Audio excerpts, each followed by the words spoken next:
Hello everyone.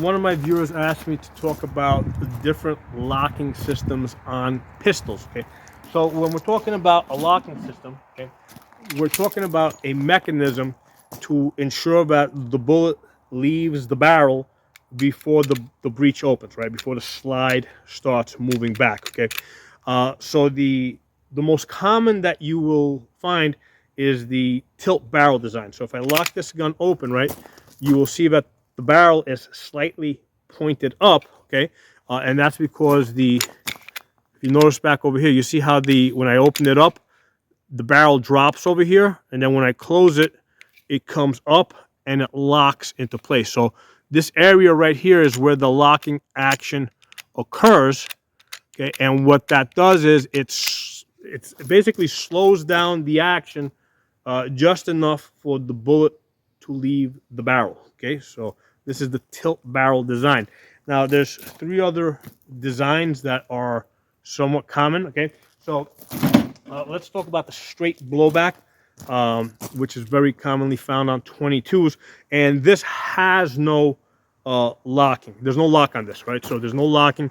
The bolt, which is internal, basically just closes, right? It just comes up and it just rests on the back of the barrel, basically, and it does not lock. Okay, so the way this works is the 22 is a very low power round. Okay, so the mass of the bolt and the recoil spring itself has enough resistance. That mass has enough resistance to ensure that the bullet leaves the barrel before this bolt starts moving back. Okay, now they do also use this design on larger calibers like 9mm, 40s, 45s. Okay, the company I've seen do it is High Point. Okay, they make really cheap budget semi-automatic pistols.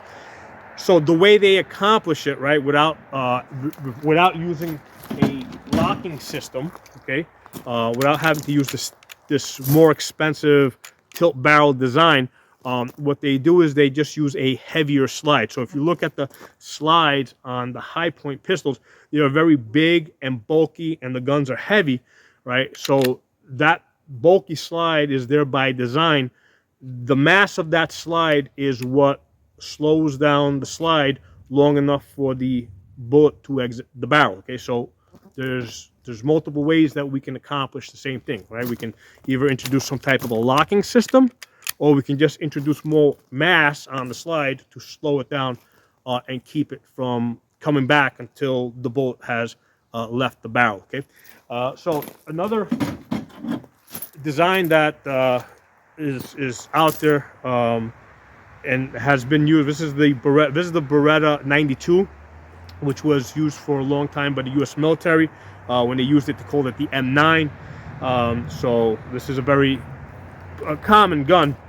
So if I lock this gun open, you'll notice that the barrel stays straight, right? It doesn't tilt. Okay, it's a barrel stays straight. In fact, the barrel doesn't move. Okay, unlike this design here, right? This barrel, you know, it's kind of like it kind of floats inside the slide. Okay, the slide kind of keeps it in place. Whereas this barrel here doesn't move. It's kind of locked in place. So this doesn't have a very heavy slide.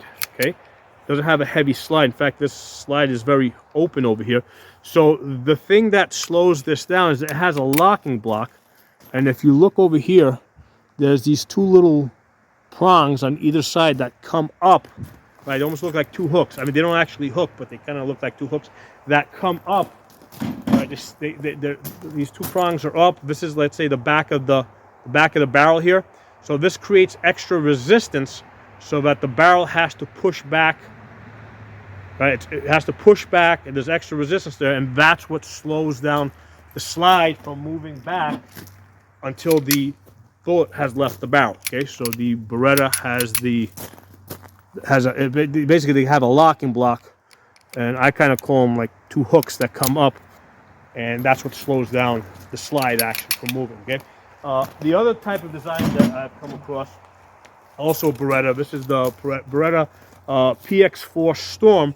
This has a rotating barrel design, And if I pull this back, you also same deal here. If I lock this gun open, you'll notice that it doesn't tilt up. The barrel's still in place, right? But the barrel rotates, okay? So if you look over here, you see how that rotates and then locks in place right there? And if you look at the front, you'll notice that the barrel rotates just a little bit as I move it back. There's a little bit of rotation. So what happens is this kind of rotates, and the barrel basically rotates into the slide, and it locks in place. Okay, so that's the other type of design. This is even less common. It's very interesting. It's a very interesting design. This rotating. It's kind of like an AR-15 that has a rotating bolt to lock it. Right now with the AR, just the bolt rotates, not the barrel. Well, this is the same idea, but in this case, it's part of the barrel. So the entire barrel rotates, and it has that cutout to lock it. You know, basically it has this square block over here that kind of locks into the slide. So very interesting. Now, as far as which one is better, okay, I'm definitely going to say that the tilt barrel design is the most proven. Okay, it is also the cheapest. It tends to be the cheapest, and that's probably the reason why it's used in so many guns, right? So that's the tilt barrel design.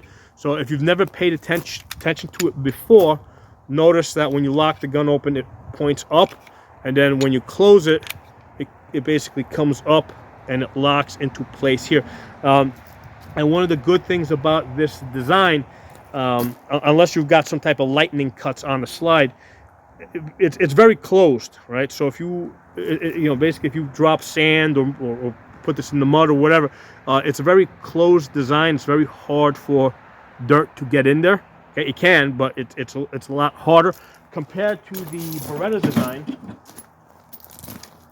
where if you look over here, right? If I hold this and I look down through it, I can actually see daylight all the way through. Okay, so this is a lot more open here, where those two hooks come up and basically create that extra friction to lock the barrel for a second or a split second. Okay, so the other thing with this Beretta design is I believe the manufacturer rated it for about 5,000 rounds. Okay, now a lot of people say, hey, they'll go up to 10,000 rounds more, but the manufacturer says it's only rated for 5,000 rounds.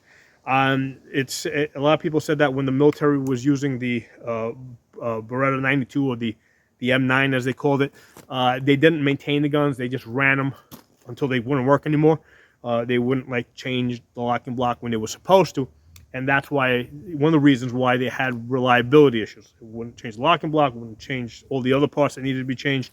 So for that reason, a lot of people in the military did not like the M9. Okay, so I mean, just looking at it, I can see that it's more open on the top.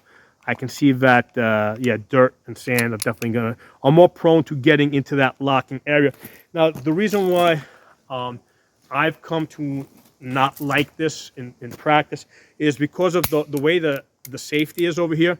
If you're basically running the slide, right, to put the gun into battery, it's really easy to put the safety on. Okay, so this Beretta was really designed to be used with the slide release. Okay, because if you're running the slide like this, it's really easy to put it on safe. So yeah, that's one of the reasons I don't like this design with the safety built into the slide. Okay, it's just too easy to activate. There is an aftermarket adjustment or an aftermarket change that you can make to this, so that it's only a decocker, right? Because the way this works is that's your decocker, right, when you push it down, but now that's also your safe. So there's an aftermarket thing that you can do, is that when you decock it, it automatically pops back up, and that's what I would use if I was gonna carry this gun or use it for if this was gonna be my duty gun or carry gun or whatever, or self-defense gun. I would get the aftermarket, so that when I decock it, it automatically pops back up. So this turned out to be a real issue for me in training and practicing, where I would just put the safety on accidentally by racking the slide. And same deal here with the, I mean, with the PX4 Storm, they made it a little bit, you know, a little bit tighter, but I can still accidentally hit this. I mean, it's a little harder to hit it, but it can still be done. So I don't like this design. I mean, it's a fun gun to shoot. I like the gun, but I'm glad I have it. And this locking system is very unique. Now, you also notice if you look in here, you can definitely see an opening. That's the, you know, where it locks into place. So that's an area where dirt and sand and other stuff can get into. So that's the other issue that, you know, I mean, basically it has the same issue as the Beretta 92, where the locking area is more prone to debris getting in. So yeah, in my opinion, the tilt barrel design is the best. It's the cheapest. It's more maintenance free, and they're also cheaper. So that's why pretty much this is the one that's won out in the long run. The direct blowback design, yeah, it's really good for 22s, right? Because the gun doesn't become overly big, heavy, bulky. But if you try to use, put a 9, you know, make this a 9mm 40 or 45, you end up with this gigantic slide that you need to slow down the action. Okay, so those are the 4 types of locking systems that I have come across on pistols. There may be more out there. It's just I haven't encountered them. Okay, so these are the ones that I know of. If you know of any others, please let me know. I know, for example, like the Desert Eagle, right? That's kind of like this. The Desert Eagles are a gas operated system, just like your AR-15, where gas comes up, pushes the slide back. But from what I haven't actually shot one, but from what I understand, it also has a rotating locking system, like this Beretta, or similar to this Beretta PX4. Okay, so. But again, so the only difference there is it's gas operated, but it's got a rotating lock. So I don't think that's a different type of locking system. So if you know of a different type of locking system, let me know. Put in the comments, and I'll talk to y'all soon.